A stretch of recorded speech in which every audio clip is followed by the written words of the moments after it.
Hello all, welcome to arcs எனக்கு பிடித்த சமையல். இன்றைக்கி நம்ம பார்க்க போகிற ரெசிபி வந்து ஆஸ்பராகஸ் பொரியல். நம்ம குயிக்காக ஒரு பீன்ஸ் பொரியல் செய்கிற மாதிரியே இந்த ரெசிபி பண்ணலாம். ஆஸ்பராகஸ் பார்த்திங்கன்னா ரொம்ப ஒரு ஹெல்த்தியான ஒரு வெஜிடபிள். இதில் பார்த்திங்கன்னா விட்டமின்ஸ் நிறையா இருக்குது. ஏ, சி அண்ட் கே விட்டமின்ஸ் இருக்குது.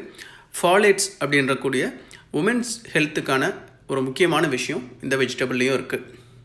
அதே மாதிரி பார்த்தீங்கன்னா பிளட் ப்ரெஷரை லோ பண்ணும், அதே மாதிரி வெயிட் லாஸ்க்கு ஹெல்ப் பண்ணணும்னு சொல்கிறாங்க. நம்ம சேனலுக்கு இன்னும் சப்ஸ்கிரைப் பண்ணலன்னா சப்ஸ்கிரைப் பண்ணிவிடுங்க. பெல் பட்டனை கிளிக் பண்ணி ஆல்ன்ற ஆப்ஷனையும் செலக்ட் பண்ணிவிடுங்க.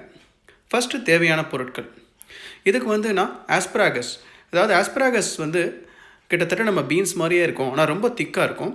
அதில் பார்த்திங்கன்னா அந்த ஸ்கேல்ஸ் இருக்கும், செதிலாக இருக்கும்.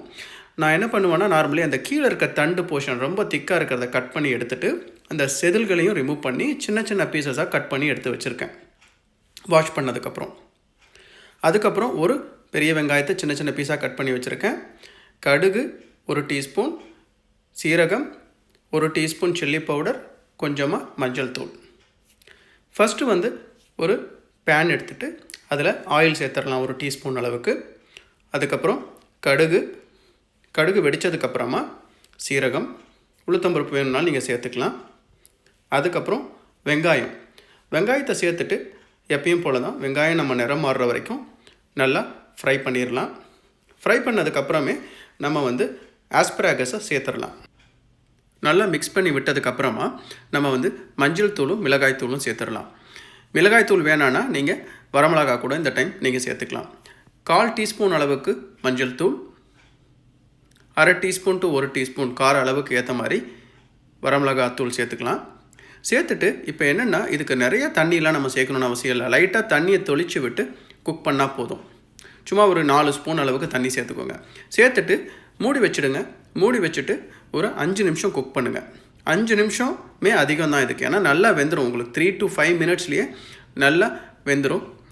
எடுத்து ஒரு தடவை செக் பண்ணி பாருங்கள். அமுத்தி பார்த்தீங்கன்னா தெரியும், நல்லா சாஃப்ட் ஆகிடும். அதுக்கப்புறம் தேவையான அளவுக்கு சால்ட்டு சேர்த்துட்டு ஸ்டவ் ஆஃப் பண்ணிடலாம். இன்னும் வேணும்னா நீங்கள் கொஞ்சம் தேங்காய் பூ கூட தூவிக்கிட்டிங்கனாலும் அதுவும் டேஸ்ட் நல்லா தான் இருக்கும். இந்த டேஸ்ட் பார்த்திங்கன்னா ஒரு பீன்ஸும் தண்டு பொரியல் சாப்பிட்டா எப்படி இருக்குமோ அந்த மாதிரி இருக்கும். உங்களுக்கு வந்து வெரைட்டி ரைஸ்க்கெல்லாம் இது சூப்பராக இருக்கும். லெமன் ரைஸ், தக்காளி சாதம், ஈவன் தயிர் சாதத்துக்கு கூட இந்த பொரியல் அட்டகாசமாக இருக்கும். இதே மாதிரி ஆஸ்பராகஸ் ஒரு கிரில் ஸ்டைலில் எப்படி பண்ணலான்ற ரெசிபியும் நான் டிஸ்கிரிப்ஷன் பாக்ஸில் கொடுக்குறேன், அதையும் செக் பண்ணுங்கள். தேங்க்ஸ் ஃபார் வாட்சிங் த வீடியோ.